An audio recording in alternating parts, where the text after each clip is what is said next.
జనరల్‌గా చాలా మందికి కడుపు నొప్పి చాలా చాలా సిట్యుయేషన్స్‌లో వస్తుంటాయి. కొంతమందికి తిన్న ఫుడ్ సరిగ్గా లేకపోవడం వల్లో, లేదంటే ఇంకొంతమందికి there will be a multiple options. అంటే ఎప్పుడు ఈ కడుపు నొప్పిని చాలా సీరియస్‌గా మనం కన్సిడర్ చేయాలి అంటే what you will say sir? As a doctor point of వ్యూలో ఆ!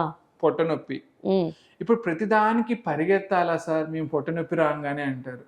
పరిగెత్తమని చెప్పట్లేదండి. హ్మ్. ఇప్పుడు ఒకప్పుడు గూడా మనకి చిన్నప్పుడు ఏమన్నా పొట్ట నొప్పి వచ్చింది అంటే సరే ఫస్ట్ మన వాళ్ళు పెరుగంటారు, వాము వామంటారు, నీళ్ళంటారు. ఏయోటి ఇస్తారు. అవును.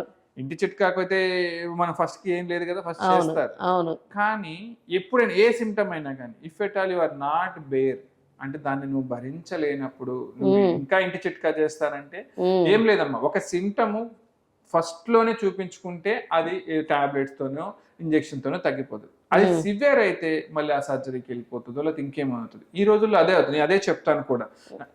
సింప్టమ్ ఏమన్నా ఉందా? ఒక 1 డే చూసావా? హ్మ్. ఒక 2 డేస్ చూసావా? దాని తగ్గలేదా? దెన్ డాక్టర్ ఇమ్మీడియేట్‌లీ దగ్గరకొచ్చేసేసేయ్. యెస్.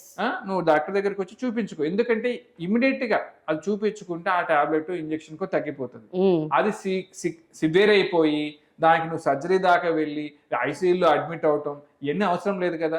అలాగే పొట్ట నొప్పికి అనుకుంటే పొట్ట నొప్పికి నువ్వు చెప్పినట్టు అపెండిసైటిస్ అయ్యుండొచ్చు. కొన్నిసార్లు మామూలు గ్యాస్ట్రైటిస్ వల్ల నొప్పి అవుతుండొచ్చు. గాల్ స్టోన్ ఈ మధ్య కాలంలో బాగా గాల్ స్టోన్స్ అవును. అన్నమాట. అవును. గాల్ బ్లాడర్‌లో స్టోన్స్ రావటము. ఇప్పుడు ఇంకా ఈ సమ్మర్‌లో అయితేనేమో కిడ్నీ స్టోన్స్.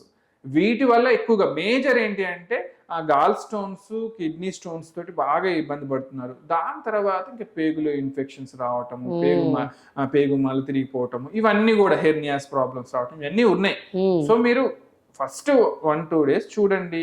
తగ్గలేదు అంటే మాత్రం డెఫినెట్‌గా డిలే చేయకుండా ఎందుకంటే స్టార్టింగ్‌లో ఉంది. ఇప్పుడు సరే ఫర్ సపోజ్ మనము కిడ్నీ స్టోనే అనుకున్నాము. హ్మ్. ఇప్పుడు సమ్మర్ వస్తుంది కాబట్టి కిడ్నీ స్టోన్స్ ఎక్కువ వస్తుంటాయి. నొప్పొస్తుందయ్యా ఎక్కువ అనుకుంటే ఫస్ట్ 1 డే చూసినావు తట్టుకోలేకపోతున్నావు అంటే డాక్టర్‌ని కలువు. మహా అయితే ఏముంటది ఒక ఎక్స్‌రేనో లేకపోతే అల్ట్రాసౌండో చేస్తారు. పొట్ట హ్మ్. స్కానింగో చూస్తాము. హ్మ్. దాంట్లో స్టోన్ ఉంది, చిన్నదుంది. ఓకే. టాబ్లెట్స్ ఇస్తాము, పంపించేస్తాము. అయాక్ సిరప్ తాగు, మంచిగా వాటర్ తాగు అని చెప్తాము. లేదు పెద్దదుంది. అది నువ్వు అక్కడే వెయిట్ చేసి 10 రోజులు అయిన తర్వాత ఆ నీరంతా కిడ్నీ చుట్టూ చేరిపోయి వాసిపోయి వాచిపోయి దాని ఇన్ఫెక్షన్ అయ్యి కిడ్నీ తీసేసిన ఆ పేషెంట్స్ కూడా ఉన్నారు. అబ్బబ్బబ్బా! అంతవరకు అవసరమా?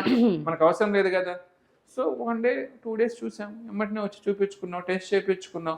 తప్పేముంది? దాన్ని చిన్నగా ఉన్నప్పుడు ఇప్పుడు కిడ్నీ తీపిచ్చుకునేది కానీ చిన్నగా ఉన్నప్పుడు ట్రీట్ చేసుకుంటే తప్పు లేదు కదా! ఇంతింత స్టోన్ అయితే నార్మల్ గానే బయటకి వచ్చేస్తాయి. ఎగ్జాక్ట్‌లీ. విత్ నార్మల్ చిన్న చిన్న టిప్స్ తోటి. టిప్స్‌తో వాటర్ అదే ఎక్కువ స్టోన్ సింపుల్. వాటర్ పెద్దదయిపోయిందనుకోండి తాగండి. అంతే. అంతే కదా!